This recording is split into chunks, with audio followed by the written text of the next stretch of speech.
Oh, okay. Hold on, let me... Check the mic and make sure it sound right, boys. Yeah, we're good. What's up, everyone? Thanks so much for clicking on this video. I'm excited to bring you part 2 of how to win games in Play Now Online in NBA 2K. Part 1, which is on the channel here, was about offense. And part 2 naturally will be about defense and how to win games in Play Now Online, but just from the defensive perspective. I'd encourage you to check out part 1. I don't necessarily think you have to watch part 1 first. Like if you're stumbling across part 2 first here, that's perfectly fine. But the one thing that I want to point out is part 1 does have some like introduction, background information, things about me as a 2K gamer. So I'd encourage you to check that out for that reason. And then lastly here, the way that part 1 was organized was, part 1 was kind of like a narrative flow of just outlining everything that I do in Play Now Online from the offensive perspective. So this video will be more the same about defense. Before we jump into the details here, I wanted to make one quick note. Now, all the footage that you're seeing in this video comes from NBA 2K25. And I just wanted to point that out because at the time of releasing this video, NBA 2K26 is the current edition of 2K that's out. Now, the reason why the footage for this video comes from 2K25 is because when I was creating part 1 of how to win games in Play Now Online, 2K25 was the current edition. The 2K26 hadn't quite come out at that point. But more than just that, it kind of just took a lot of time to not only record the footage, but to go through the footage and note the specific timestamps that I wanted to use for example purposes. So I hope that makes sense as to why the footage that you're seeing here comes from 2K25 and not 2K26. I hope you don't mind that. I personally don't mind that because I think it calls attention to an important point. And that point is that everything that I'm going over in parts 1 and part 2 of these videos on how to win games and Play Now Online, I am confident that everything I'm going over will transcend specific editions of 2K. Meaning that everything that I'm going over here, you'll be able to use in future 2Ks to hopefully have success and win more games and Play Now Online as well. And to further drive that point home, what we'll get into in section 1 of this video is kind of like just all the defensive settings that I use and kind of like the stuff that I change in the pause menu before games and Play Now Online. All of those specific settings I've been using going back to 2K20. So this is stuff that I've been doing, across many editions of 2K. So I think just the fact that the gameplay for this video comes from 2K25 kind of highlights the fact that you'll be able to use this stuff in future 2Ks as well. Just like part 1, this video is going to be broken up into 5 different sections. You see those on the screen here now.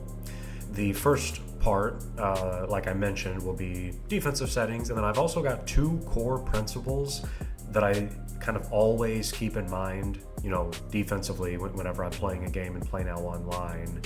The second and third parts of this video will be very closely related, as I'll, mention more on that in both of those sections for on-ball defense and off-ball defense. And in both of those sections, again, a lot of what I'm going to be talking about is how I just kind of utilize both on-ball defense and off-ball defense, I think, during most possessions. The fourth part of this video will be defending the pick and roll and the pick and pop. Those are the, probably 2 most common offensive actions that you'll see in Play Now Online in the half court. Not counting, just like a straight up isolation. And then another common offensive action that you might see would be like an off-ball screen and things such as off-ball screens, how to defend those, and then also some other miscellaneous notes and tips. That type of stuff will be covered in the 5th section of this video to conclude things. What I want to do to kick off part 1 of this video for the defensive settings is I want to just kind of scroll through and showcase all of these specific defensive settings that I use and set up before each game played. And then we're going to take a closer look at each setting specifically. We'll take a closer look too at the descriptions that you see on screen for each setting. And then I'll also highlight some gameplay that kind of has examples of these in action and how, the settings that I'm changing here actually influence what's happening on the court. So again, I make these changes before every single game. I pause immediately every game that you see me play that's been posted here or that I live stream. You're going to see that. You'll see me try to pause right away. I think it's really important to make these adjustments. And again, I've been using these same adjustments in defensive settings going back to 2K20. So I feel very strongly that not only these are good adjustments, but they really just help me play exactly how I want to play, which is, how I'm going to outline in this video. So the defensive changes that I make here, we're going to start with on-ball pressure here, and then off-ball pressure. So you can see that everything pretty much here like defaults on automatic or manual, and everything that you're seeing as we scroll through here quickly, everything that you're seeing is how the defensive settings just come stock. They're always like this. So the first thing that we change is I like to put the on-ball pressure and off-ball pressure to tight. I don't think this is something that really makes a massive difference.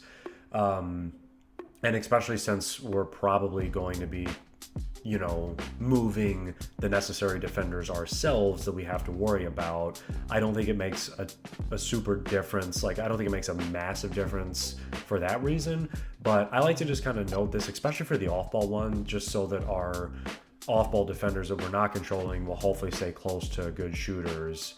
And I find that this is just kind of like a thing that I like to have on just in case. You never know how it's going to really impact a game.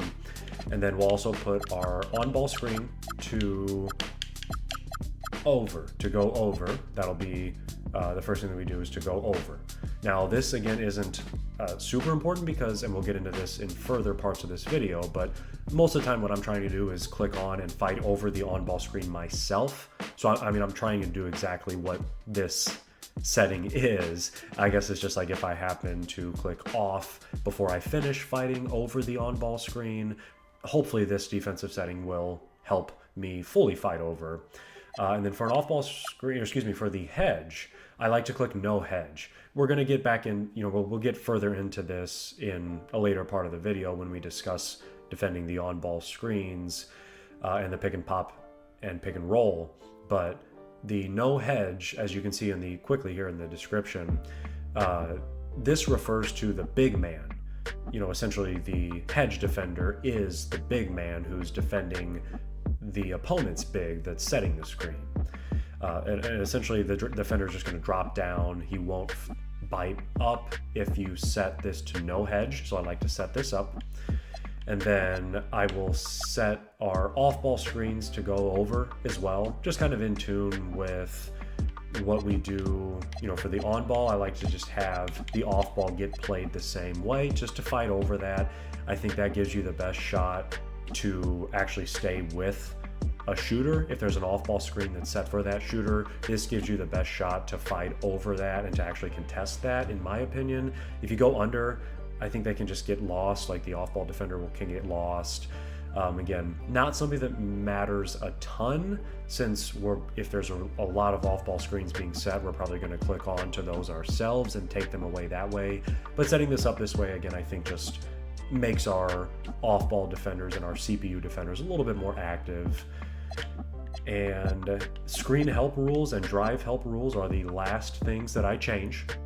Now these are really important. These are super important. I think these might be the most important defensive settings of all of them that I've shown.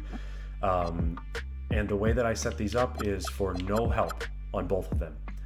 And that is kind of how I set both of these up for a long time now.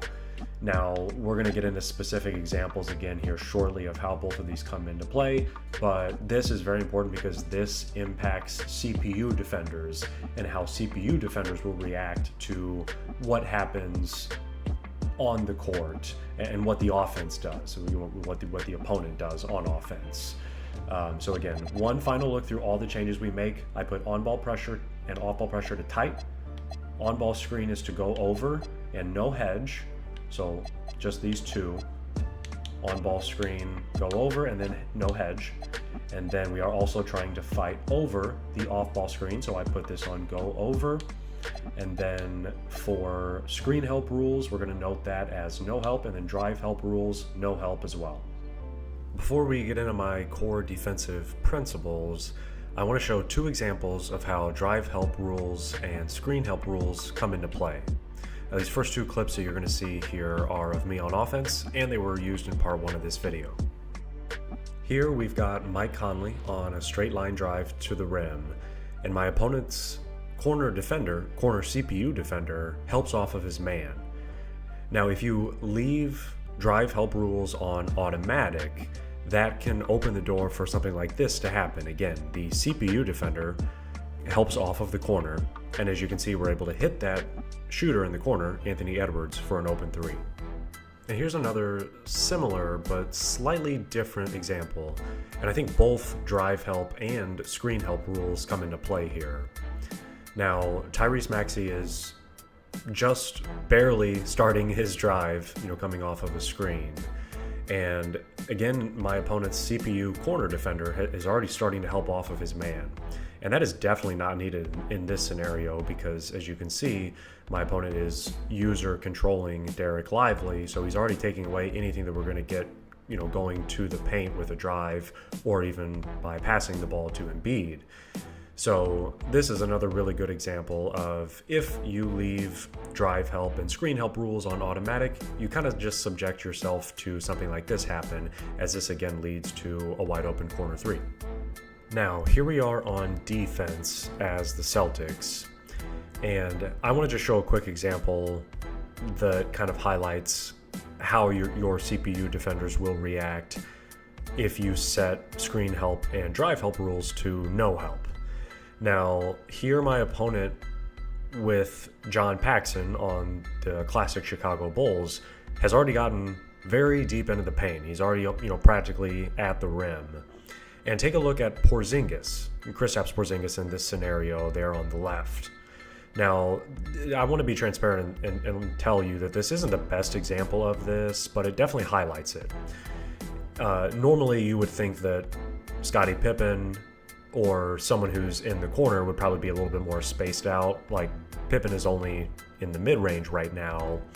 But again, John Paxson is on the drive, and you can see Porzingis hasn't left Scottie Pippen. He hasn't completely crashed to the rim and to the paint like you saw in those previous clips.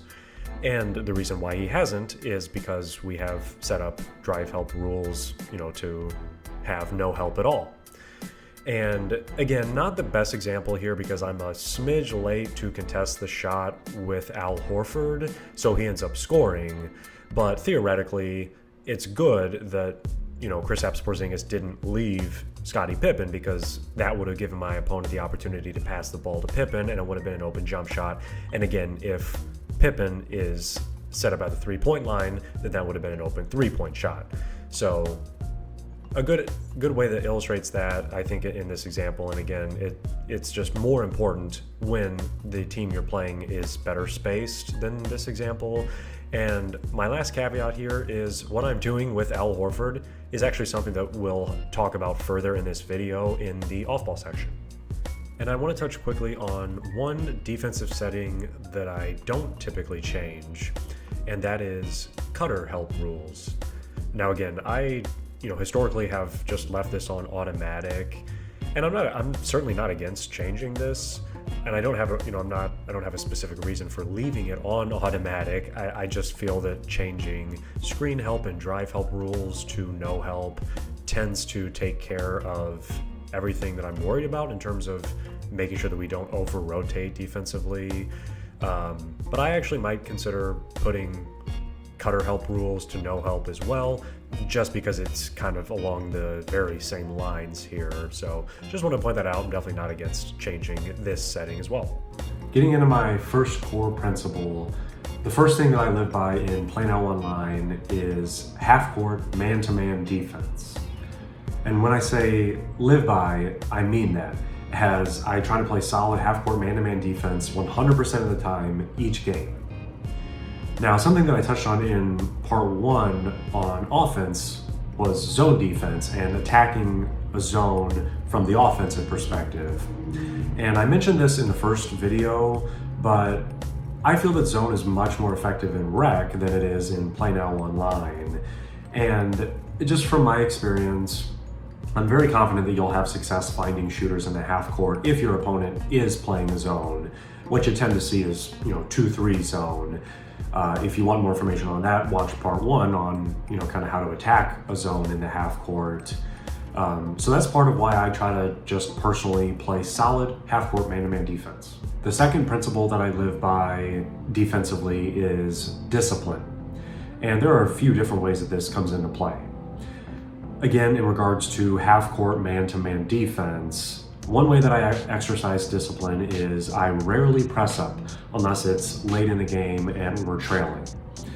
And the reason for this is because I'm so confident in what we're doing in my half-court defense that I don't want to gamble and play up just to get blown by and then to give my opponent something easy without them, even having to work for something in the half-court. So I think it's very important to be willing to defend the entire possession instead of just trying to get early steals. And these next two clips illustrate more of what I mean by discipline on defense. Now here's another clip of me on offense that was used in the first video. And something else that I feel strongly about on defense is having the discipline to not reach for steals, since that can put you out of position and can create trouble for you as a defender. And here my opponent reaches early on defense, and I'm able to get an open 3 because of that. I try to avoid playing like this defensively. I might not get quite as many steals, but the gamble isn't worth the risk in my eyes when we can just be solid and force the offense into tough shots without risking getting out of position or fouling. And the last way that I try to exercise discipline on defense is by using primarily hands-up defense in the paint to contest, and only jumping when we absolutely have to or when we're sure we're in great position. Now this defensive possession here is one that I would consider an ideal defensive possession. It's a long defensive possession when we not only get a stop, but we also don't reach for any steals. And the only time that we jump to contest is right at the end with Wemby, when we're sure we're in great position to contest or block the shot. Now, moving into the second section of this video, we're going to go over some specific things more related to on-ball defense. Now, I want to note here that the second section on-ball defense and the third section on off-ball defense, those two things are very closely related.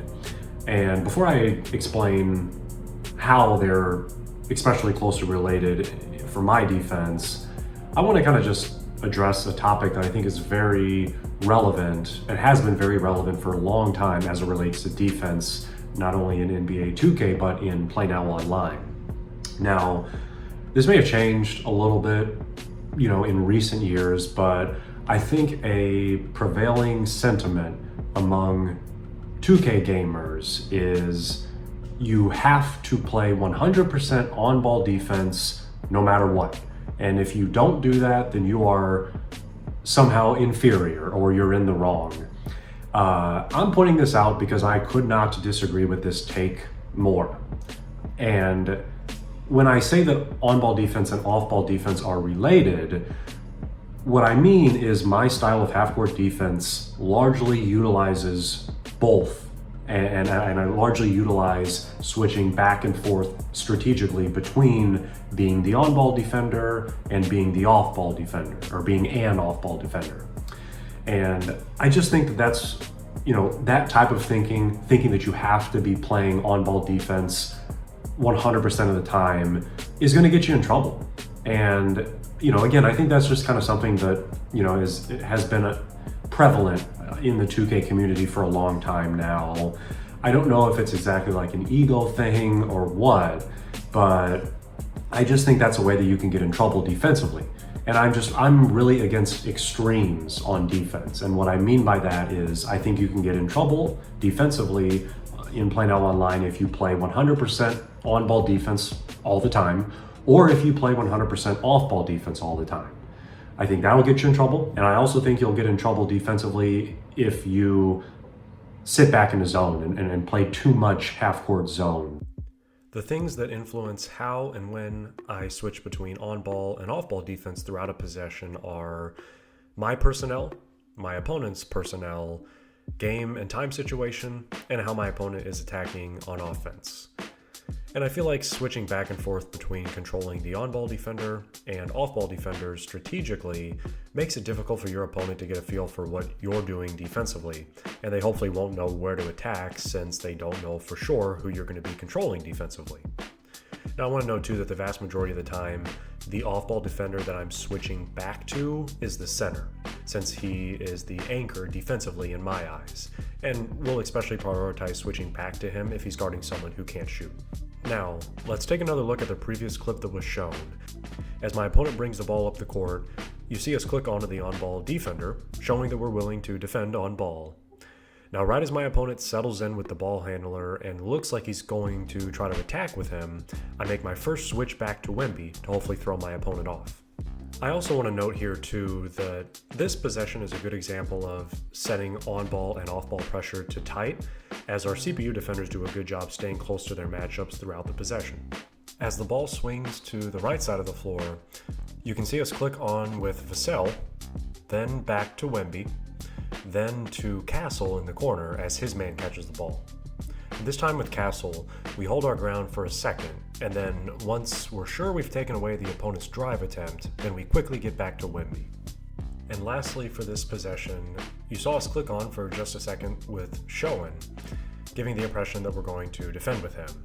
But right as our opponent starts his drive, we switch back to Wemby for one last time as the shot clock is ticking down to conclude the possession. I also want to note here that I consider on-ball defense more important than off-ball defense, only because of the importance of contesting shots as a user. Now, if you can defend on-ball as a user well, then obviously you should be in good position to contest a shot yourself. And some other ways that you can make sure you're in good position as a user defender to contest are to help off with an off-ball defender, or to click on in time to contest your opponent's shot yourself. Now, here's two quick examples of this. In this first clip here, we click off of the on-ball defender a little bit too prematurely, and my opponent takes advantage of it by getting all the way to the rim without a contest from the AI. And in this next clip, we do a good job of clicking on with Castle right as his man catches the ball to make sure we contest.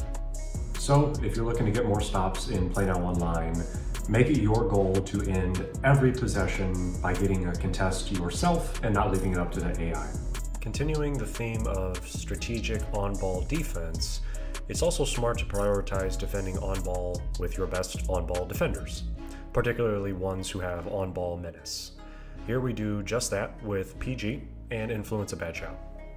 Another instance where it makes sense to prioritize defending on-ball is when you need to overcome a mismatch. Here, Jeremy Schoen is guarding a traditional big, and my opponent recognizes that he may be able to just go right up and get something easy, so we make it our priority to control Schoen and contest the shot. Another important note related to on-ball defense is contesting moving shots. Now, these have become very popular as they can be really tough to contest. Now, the best way to contest these types of shots is jumping, by clicking Y on Xbox, as we do that here with Quentin Grimes guarding Kyrie. I also want to go over my specific on-ball defense stick work before we move on. Now first, as I'm defending on the perimeter, I like to tap LT on Xbox repeatedly while I'm guarding on-ball. I find that this helps steady my on-ball defender, and it may also help create more bump and cutoff animations. And obviously, we're moving the left stick to move our defender, but I'm also simultaneously being active with the right stick to keep my defender's hands up as he's defending on ball. So again, my strategy as it relates mostly to on-ball defense is to strategically switch between on-ball and off-ball to hopefully lead to a user contested shot. Moving on to some specific points on off-ball defense, the first point I want to make here is how I try to start each defensive possession. Now notice here that right after Obi Toppin takes his jump shot, I'm switching onto the center, Miles Turner. And the reason for this is because I prioritize sprinting back with the center anytime I can to start a defensive possession. And this is just to make sure that our anchor is in position. Now, this is something that's obviously easier to do after a made shot, but here doing so with Turner pays dividends as we're able to contest the shot at the rim. Now, a strategy that I use defensively that I've had a lot of success with over the years is making opponents pay for having someone on the court who can't shoot. In these next few clips, you'll notice that my opponent has Jarrett Allen in the game for the Cavs. Now, Allen's three-point rating in 2K26 is a 63, and he's a 16% career three-point shooter. And in this first clip, we're able to help off the corner to contest at the rim since Allen isn't a threat to shoot the three.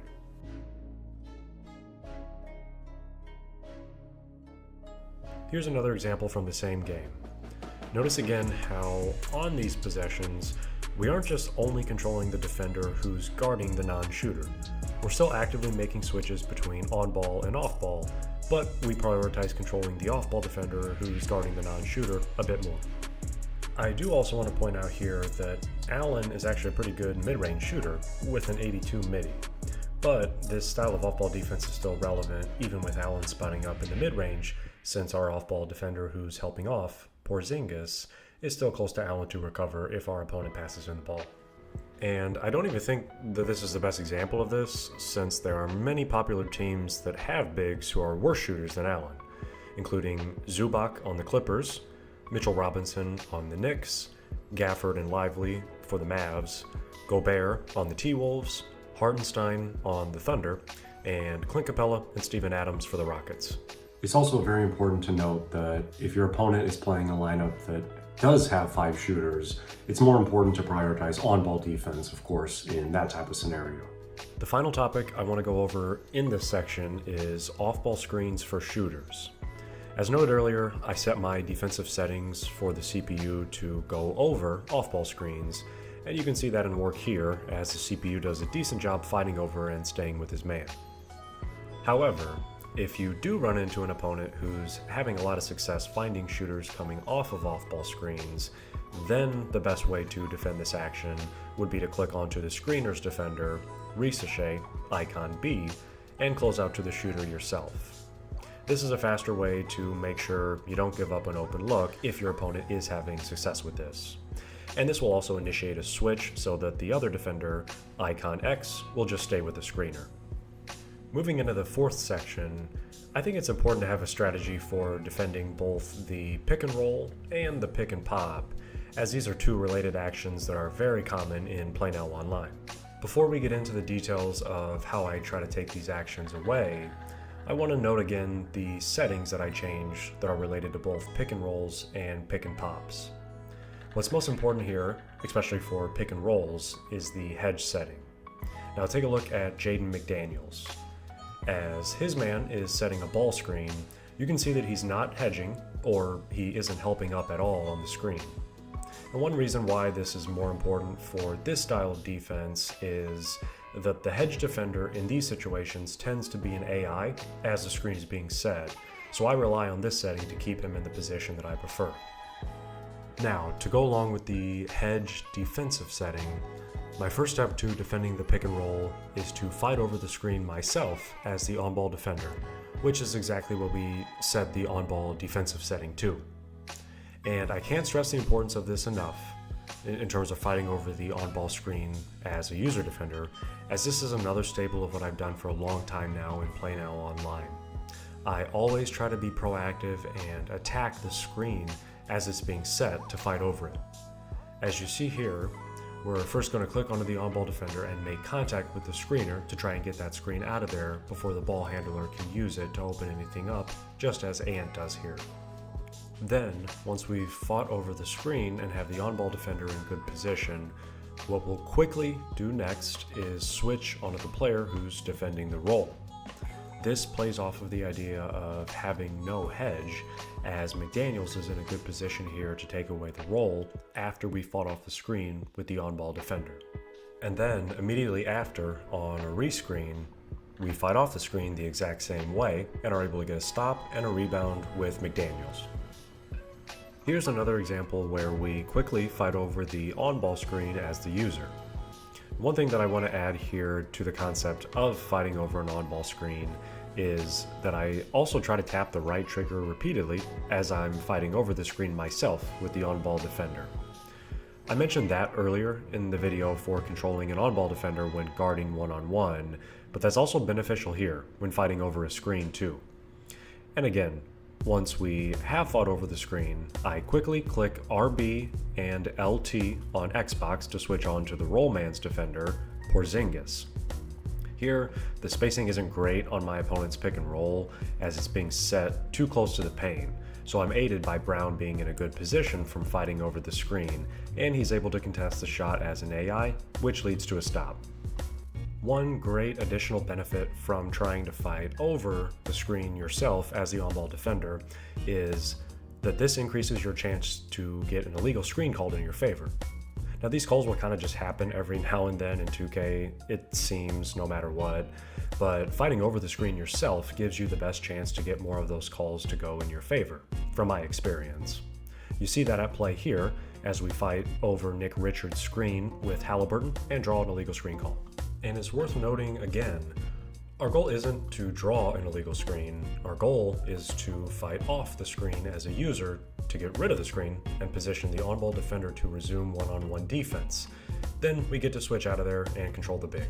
I also want to note that you do have to be a bit cautious fighting over the on-ball screen, and having good timing is very important in terms of waiting to start fighting over the screen until you know your opponent is committed to using it. If you try to fight over too early, that can open up the door for your opponent to reject the ball screen and attack in the opposite direction.